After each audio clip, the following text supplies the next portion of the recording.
सर्दियों की मध्यम नीली रोशनी में ढोलों की हमाहंग थाप फिजा में गूंज उठी।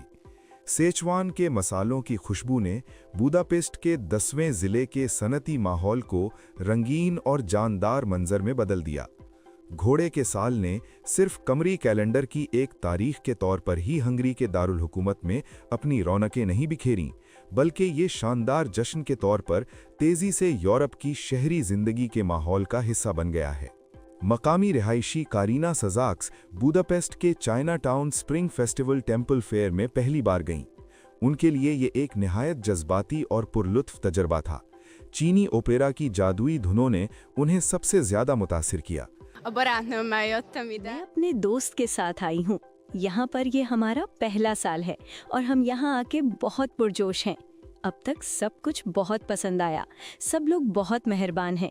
यहाँ हमें उन रिवायती सरगर्मियों के तजर्बे का मौका मिला जो हमारे लिए वाकई हैरान कुन था। अगर मैं दुरुस्त समझी हूँ तो हमने शायद ओपेरा के गुलाकारों को भी देखा। उनकी आवाज़ें बहुत खूबसूरत थीं। तमाम वक्त मेरे जिस्म में सनसनी तारी रही। ये दिल को छू लेने वाला एक तजर्बा था। रवां बरस की तकरीबात 7 और 8 फरवरी को मुनक्किद हुईं। सेचवान ओपेरा के आग फेंकने वाले माहिरीन ने अपना फन दिखाया। लंबे नल वाले चायदान के मशहूर कुन मुजाहिरा भी हुआ, जिसमें चाय कंगफू जैसी महारत के साथ डाली जाती है। ये मेला हंगरी के बहुत से शहरियों के लिए चीन के गैर मादी सकाफती विरसे से करीबी तारुफ का पहला मौका था। चीनी सकाफत को महसूस करने का ये सफ़र खाने के स्टॉल्स तक भी पहुंचा। सेचवान के रिवायती खानों की खुशबू फिजा में फैली हुई थी।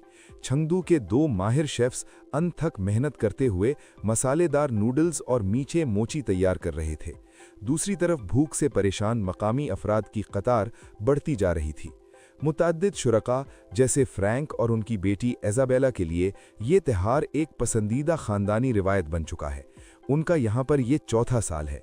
वो हंगरी के इन ख़ानदानों की नुमाइंदगी करते हैं जिनके लिए नया चीनी साल सर्दियों के मौसम की ख़ास और अहम तकरीबात में शामिल है। दरअसल हम यहाँ तकरीबन चौथी बार आए हैं।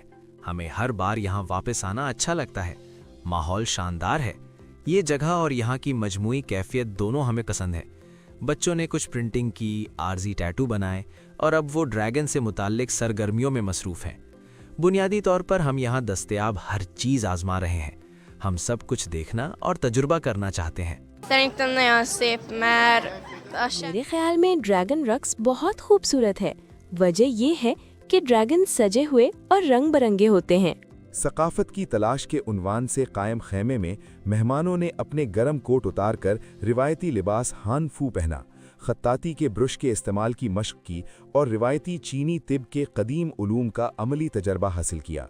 हंगरी की सकाफत और इख्तरात की वजारत की रियासती सेक्रेटरी अनीता किस हैगी ने शिन्हुआ को दिए गए एक इंटरव्यू में इस तकरीब की बिरादरी मजबूत करने की सलाहियत को उजागर किया।